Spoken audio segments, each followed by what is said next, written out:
Dale is the most influential person I know in the world.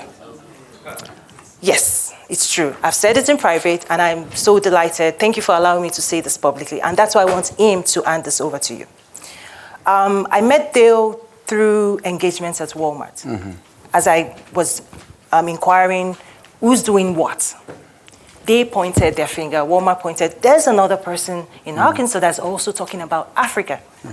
As I got to know him, I found out that, he's been there for over 15 years, quietly working and advising President Paul Kagame. We all know that the country Rwanda has become the shining light among African nations. But what I've also found, that behind the scene were giants moving mountains on behalf of Africa.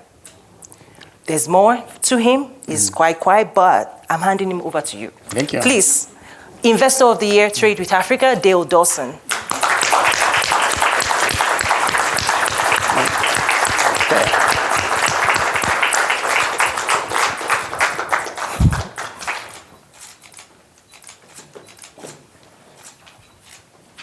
Awesome. Hopefully, what you've done for Rwanda, you can do for the rest of Africa. Well, what I can just indicate that we appreciate your work in Africa, and we encourage you to continue that good work. And I think at the end of the period, the day is going to be for the mutual benefit of Africa and the rest of the world. So congratulations. Yeah, thank you. I'm honored. Thank you. Thank you. Thank you. Awesome. One more award. You've talked about the youth. There's someone in here. Raise your hand. Come up, come up. A couple of years ago, Mark Zuckerberg visited the continent. This is the guy whose work Mark Zuckerberg invested in.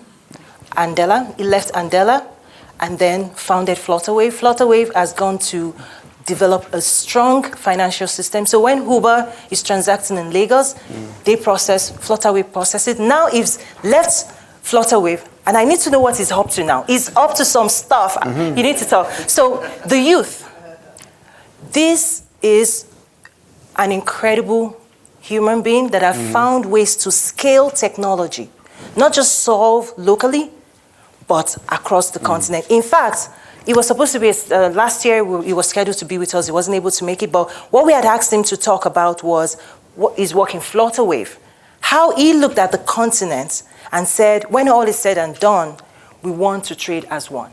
So please, you know, and Thank you very much. do you have a mic? I want you to say something because you inspire many and millions around the world. So but first get your award, then you say something.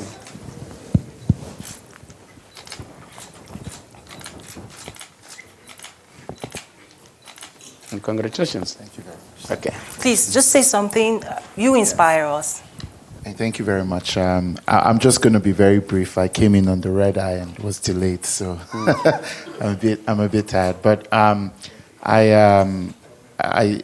thank you very much, first of all, for the recognition. I deeply appreciate.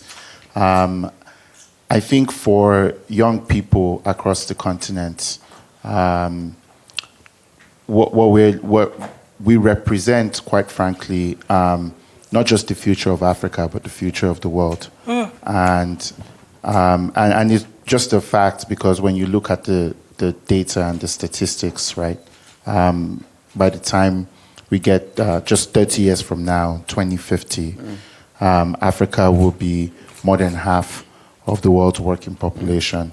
And so we're very grateful for the work that has been done with AFCTA, because this is the vision for Africa that we've been pushing, to see an Africa come to the world stage as one prominent and strong force for good, and also as a balancer for equality as well.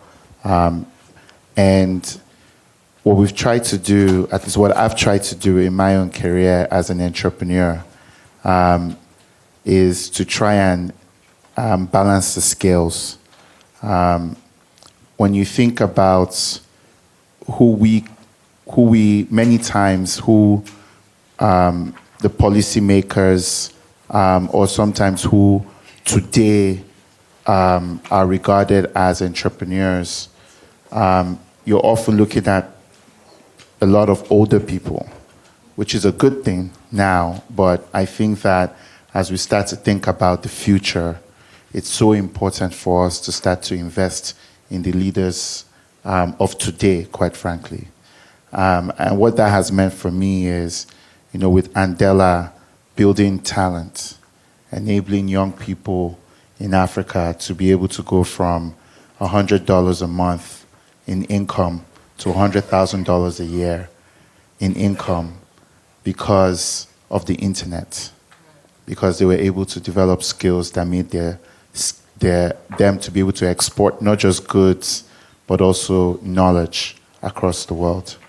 And with Flutterwave, what was important was giving each of these individuals a gateway to the global economy so they could get the payments directly. And so if you think about that Uber driver and the kind of opportunities that are now available to him because he's now able to accept payments in his taxi from anybody who pops into his cab. Or if you think about, in many cases, the freelancers that we enable with our platform who are now able to receive payments for being able to do a really good design or being able to build an amazing website, or think about the way we enable visitors to many African countries by enabling African governments themselves to be able to control how they receive payments from all over the world. And just recently, we just did a deal with Alipay, enabling Africans to be able to do business with China, right? And as well as Africa. So the idea basically is how would you connect Africans to the global economy?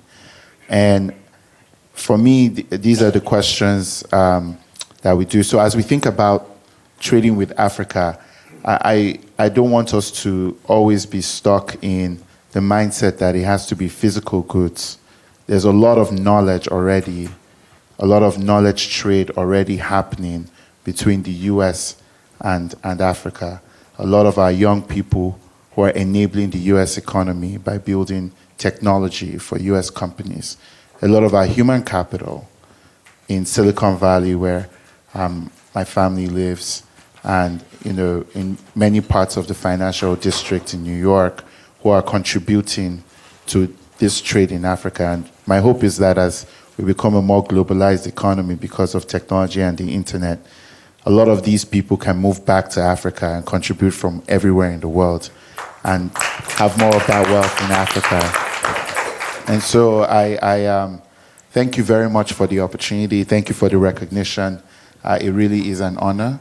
And thank you for your work, sir, with the Africa Free Trade Agreement. It's funny, I'm going to be in Rwanda in about 2 weeks, where we have about 100 entrepreneurs who've gathered on their own accord to just talk about how do we speed up the exploitation of this Africa Free Trade Agreement. So entrepreneurs are already figuring out how we're going to make this work for ourselves, which would force, I always say, economics moves politics.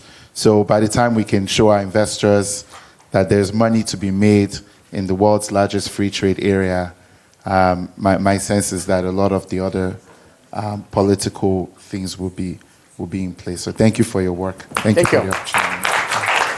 Thank you so much, sir. Thank you. Thank you.